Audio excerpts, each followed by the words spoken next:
एक बात ध्यान रखना, ब्राह्मणों से कदापि वैर मत करो। ब्राह्मण है जो गायत्री उपासक हैं, शिखाबंधन, और ब्राह्मणों से भी निवेदन है अपने ब्राह्मणत्व को मत खो।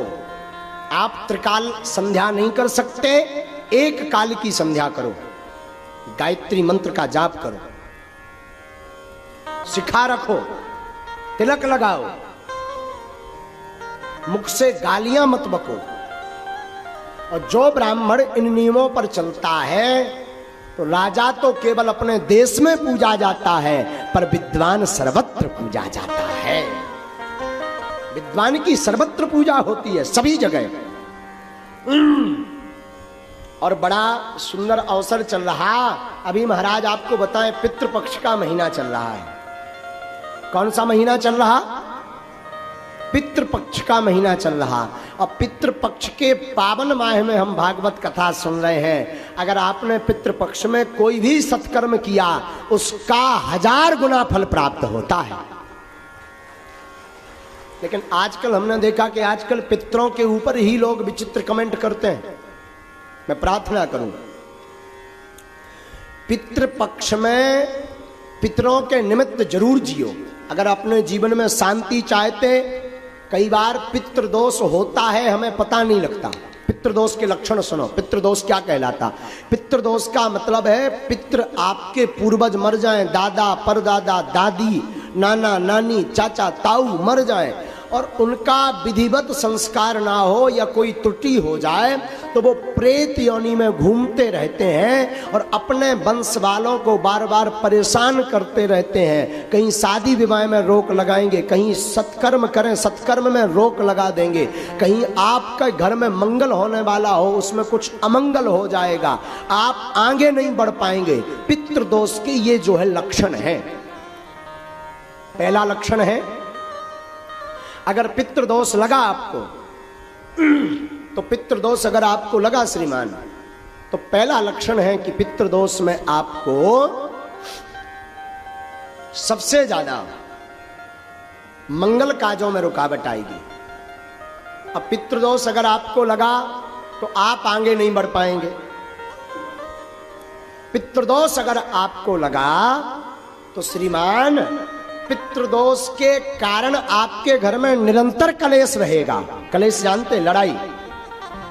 अब पितृदोष अगर आपको लगा तो आपके घर में कभी भी धन संपत्ति नहीं रुकेगी। महाराज ये कैसे पता लगे कि ये पितृदोष है? तो सुनिए, बार बार स्वप्न में मरे हुए लोग दिखाई दें या बार बार स्वप्न में पूर्वज दिखाई दें, अथवा बार बार भोजन करते समय भोजन में बाल निकले, सिर का बाल निकले,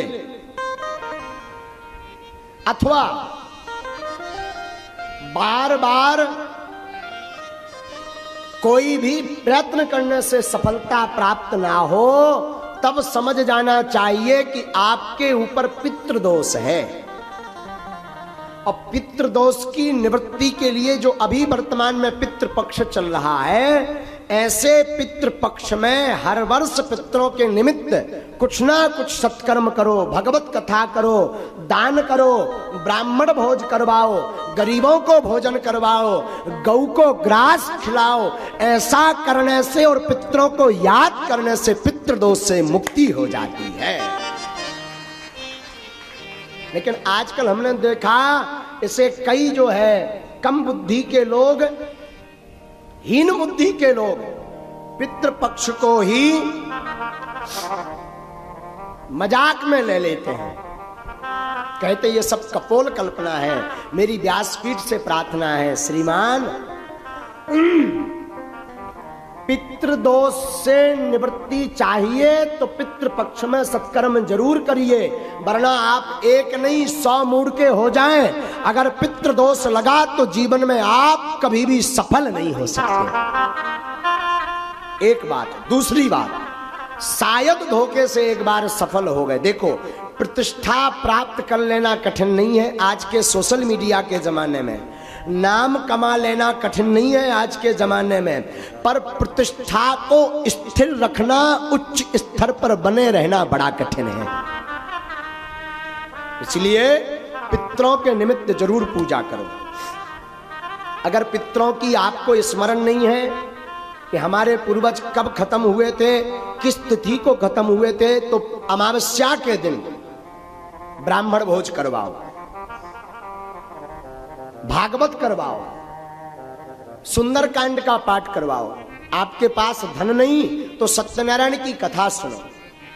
आपके पास बिल्कुल गरीबी है तो घर पर बैठकर पूरे परिवार सहित भगवान नाम का संकीर्तन गाओ। और ज्यादा गरीब हो, ब्राह्मण भोज नहीं करवा सकते, तो गौ माता के लिए घास लेकर के पितरों के निमित्त गौ माता को घास खिलाओ। इससे भी पितृदोष से मुक्ति मिलेगी।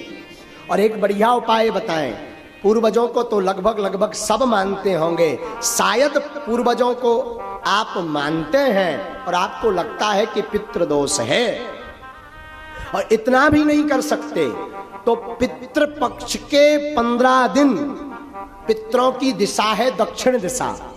पूर्वज कहाँ निवास करते हैं? दक्षिण में। वैसे तो 15 दिन तक उनको जल दें, 15 दिन तक उनके नाम का दीपक रखें, 15 दिन तक दक्षिण दिशा में उनके नाम का भोजन रखें। लेकिन एक बात बोलूं, अतिशयोक्ति नहीं होगी। जियत पिता को दीन ना नीर, मृतक पिता को हलवा खीर। जब तक बाप जिंदा रहो सो पानी नहीं पिलाया, और पिताजी मर गए सो हलवा खीर खवा रहे। हमारे पिताजी कौवा बन के आएंगे और कौवा बन के खाएंगे ठठरी के बरे है? जब तक बाप जिंदा रहा तब तक पानी नहीं पिलाया, और मर गया तो कह रहा कौवा बन के आएगा। कौवा को अंग्रेजी में क्या कहते हैं? क्रॉक्स। हाँ, जो भी हो समझ जाओ है? तो जियत पिता को पानी नहीं पिलाया, मर गया तो बाप कौवा बन के आएगा। और सुनिए, जियत पिता को दंगम दंगा, मृतक पिता पहुंचाए गंगा। जब तक बाप जिंदा रहा तो मारपीट करते रहे, और बाप मर गया सो गंगा जी सपरा रहे ठठरी के वरे है? हमारी प्रार्थना है मरने के बाद पितृदोष का विधि तो करो, पर जीते भी पितृ कृपा प्राप्त करने के लिए माता पिता की जिंदा में ही सेवा करो। हाँ। और फिर भी किसी कारण से माता पिता की, गुरु की सेवा नहीं कर पाए, कई इतने यहाँ अभागे बैठे होंगे, कई पुरुष यहाँ और माताएं अभागी बैठी होंगी जिन्होंने अपने माता पिता की सेवा नहीं की होगी।